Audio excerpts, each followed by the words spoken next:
So Ukraine is rolling out a drone wall that'll create a kill zone 50 kilometers deep all across the front. And Russia isn't very happy about this. I mean, they're saying that if this actually comes to fruition, it could effectively stop any future advance. So let's get into what this looks like from a Russian perspective, mind you. I mean, we'll look at some Ukrainian sources here as well, but I thought to really understand the effectiveness and what this could mean on the battlefield, it's best to look at it from Russia's point of view and how much they absolutely hate this idea and arguably are doing everything they can to try to stop it, including the targeting of Ukrainian drone manufacturing facilities all across the country. So this drone line, as it's being called, are essentially kill zones broken out across 50-kilometer deep area of the front. And it's broken out into sectors here. They say 0 to 5 kilometers, total clearing. Everything is mined, so landmines on the ground. Buildings and shelters are destroyed. Neither infantry nor equipment will pass. Think of that as a dead zone, right? No man's land, back from World War I. And there's going to be a couple World War I comparisons here as we continue on. 5 to 10 kilometers back, we've got destruction of the enemy logistics and advancing forces. 10 to 15 kilometers, elimination of enemy artillery. And 20 to 50 kilometers, strikes on rear facilities, air defense, warehouses, and infrastructure. Now, turning to some of these Russian sources here, starting with military informant, they say the general concept of the project is to create a line of defense from the most effective and trained UAV units. They specifically call out the 20th Separate Regiment K2, the 429th Regiment Achilles, the 27th Regiment Rarog. I feel like I probably didn't pronounce that right. And then the 414th Brigade Birds of Midar, and then the Phoenix Regiment of the State Border Services of Ukraine. If interested in following any one of those units, because they do pump out a ton of drone footage, a lot of which I'll be using throughout today's video, I'm linking each one of those units' Telegram pages in the description below if you want to give them a follow.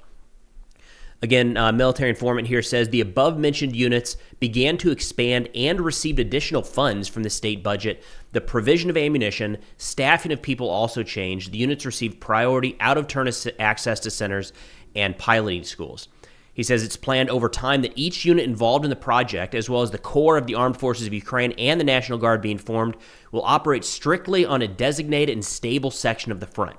And Russia actually put out a map showing where they believe these units are located right now. And look, based off the size of the units and the size of the front they're supposedly controlling, they're not the only ones operating there. But when you're looking at this specific program of the drone wall, the 5 units participating, it does look like right now they're broken out, kind of heavily focused in the southeast, which makes sense. That's where the majority of the heavy fighting is taking place, but really all across the front from the north to the south. And military informant here says the estimated time for the project to begin functioning in its intended form is the end of 2025. My guess is that the goal is to have that done before the end of 2025. If that's what Russia thinks it is, Ukraine is probably headed for a completion date in the summer or maybe fall, right? In this type of scenario, you don't want to be done before the enemy thinks you're actually done. And by all accounts, this drone wall is to a degree in effect right now. All of these units are operating under this idea. They have designated sectors at the front, and they are striking Russian formations out to that 50-kilometer depth. We actually have an example given by Russia, by Rybar Media, talking about how this is already in place in the Zaporozhye region. But shifting over to another Russian mill blogger here, Oleg Sarev, he says each sector is controlled by reconnaissance crews that instantly coordinate attacks. This is not just a defense. It's an echelon system capable of grinding down any offensive force. Like in the trenches of World War I, such a line can freeze the front. It will almost be impossible to attack it because every step will cost the attacker losses in people and equipment. The Ukrainian Armed Forces drone line is, fortunately, still far from being implemented, but if Ukraine can launch this system at full capacity, the front could stop. And an important aspect here when looking at how drone warfare is changing day to day, really, in this fight, is it is drastically different trying to use drones in a coordinated offensive manner as it is a defensive nature. And that's nothing new or unique. We've talked about it countless times on this channel, but 9 times out of 10, defense is easier than offense because you can set up sectors of fire, you can preload ammunition and firing points, artillery and firing points, drone launch locations, wire your communications wherever they might be needed. It's a lot easier to do that than go on the attack, and the same holds true when it comes to the use of drones. So when it comes to the exact situation at the front right now, looking at it from the perspective of drone warfare, Ukraine has the advantage in the defensive. Just they do, and they're taking advantage of that. This actually comes pretty close in line to, we did this in a recent video talking about the new Ukrainian Army of Drones program. So you're really seeing kind of Ukraine go all in on the use of these, small, short to mid-range strike munitions. And they do have long-range munitions. They're hitting targets in Moscow and beyond. But this is really the focus of the Ukrainian military-industrial complex right now. And we're seeing this Army of Drones program rolled out, which is essentially a points for kills type setup. They're gamifying drone strikes, and it has been very impressive so far. We've got a scoreboard here showing one of the recent roll-ups of which units are winning. And the way this is put together is these points are given. The most recent I've seen is 6 points for eliminating a Russian soldier, 20 points for damaging a tank, 40 for destroying a tank, and up to 50 points for eliminating a multiple launch rocket system, depending on the caliber.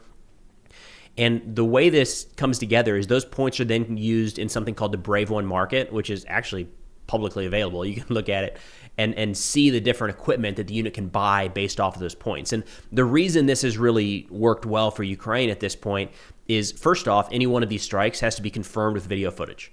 Not just we know the drone flew into it, like the end of an FPV video, but actually set back recon footage showing the confirmation of the effectiveness of the strike. That helps with battle damage assessments, right? If you're sending out a bunch of drones and you think every one of those is effectively eliminating an enemy target, but really it's only 20, 30, or even 60%, that changes the calculations on the battlefield. It changes how many forces the enemy still has available. So the more detailed the battle damage assessment, the better. And Ukraine is incentivizing, in this case, units to provide very detailed, accurate battle damage assessments.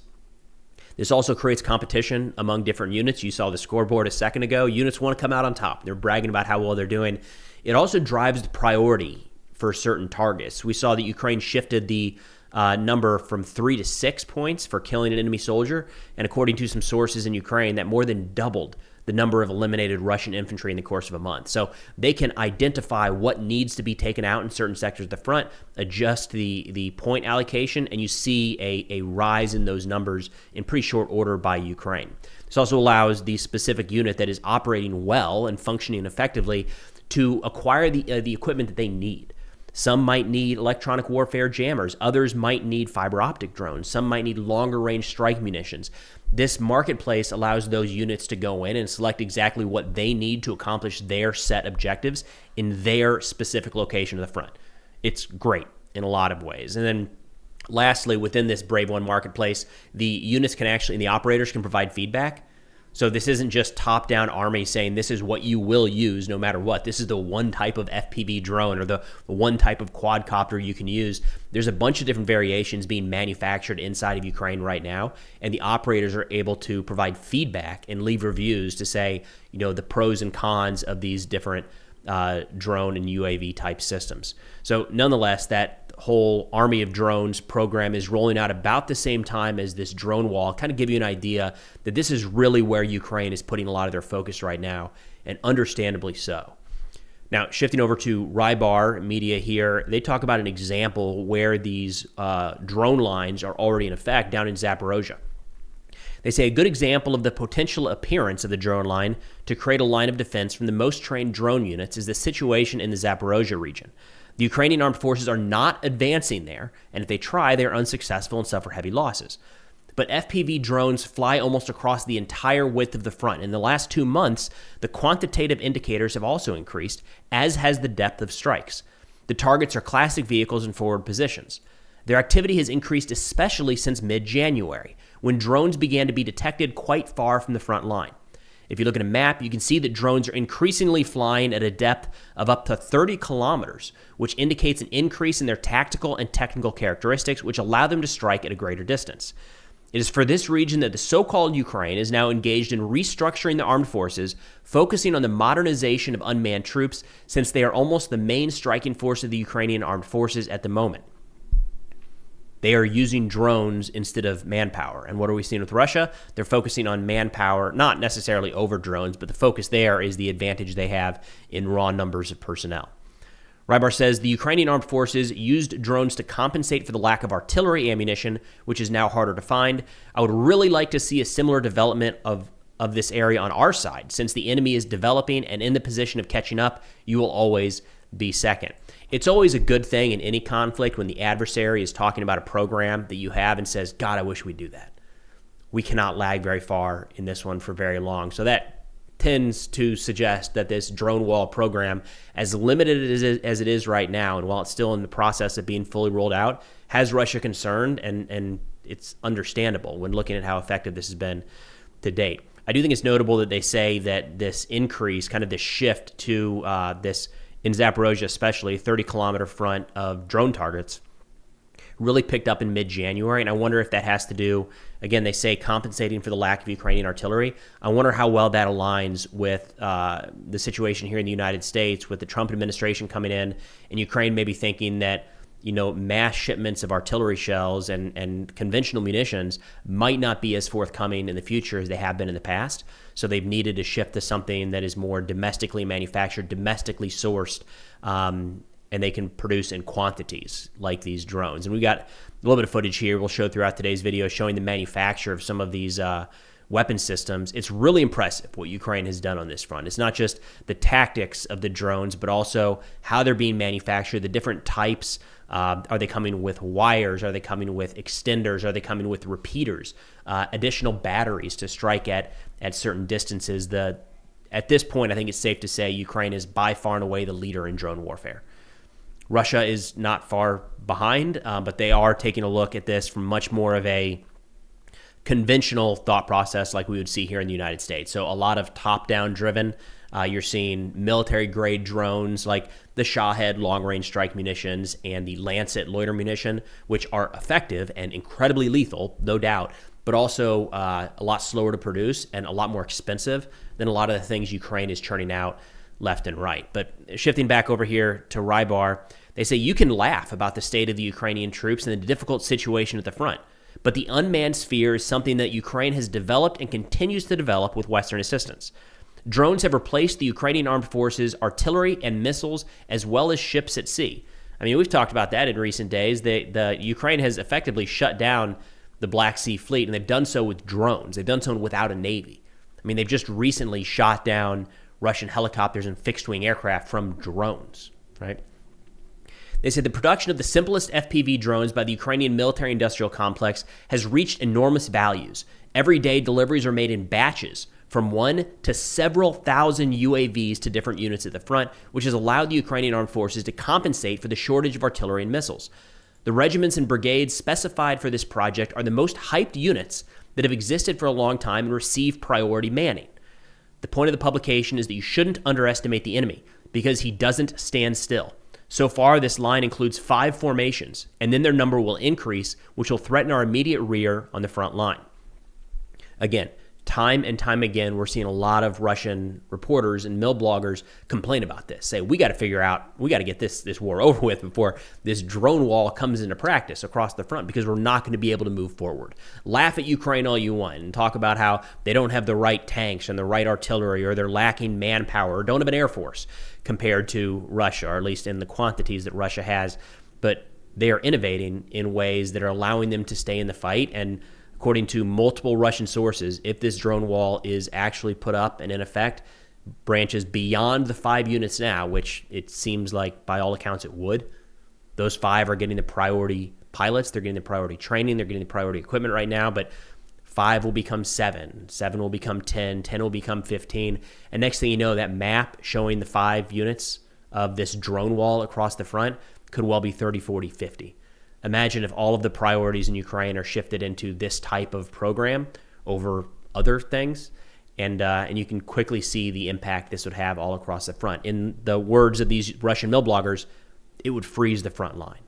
So anyways, it'll be interesting to see how this drone wall program continues to evolve. No doubt it's in place in a couple locations right now and does appear to be pretty effective, and it's pretty smart. Hopefully we here in the United States, we're watching this and we're learning not just what Ukraine is doing, but also what Russia is trying to do to get around this, because whether or not we end up adopting this sort of low-cost, short-range missile that is the FPV. It's hard to see the United States military going that route right now, unfortunately. But if nothing else, our adversaries could down the road. So hopefully we're watching this and learning how it's being adopted and how it possibly could be mitigated. But nonetheless, that's all I've got for now. Thanks for watching, and I'll see y'all next time.